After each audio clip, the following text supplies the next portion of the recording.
Hey, Chuck here, and I'd like to introduce to you the Aquila Bolt. And this is basically an Aquila 5 with the 6mm arms, just cut down to the bare minimum, center section of it. Basically 3 bottom plates with 8 standoffs, and this one houses the DJI Air Unit, so should be a real fast quad. Got the Racerstar AirB motors, 2514s. They're 1498 kV.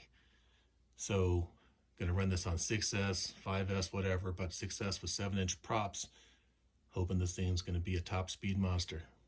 All right, well, enjoy the view and look forward to seeing this on the AquilaFrames.com website. Thanks a lot.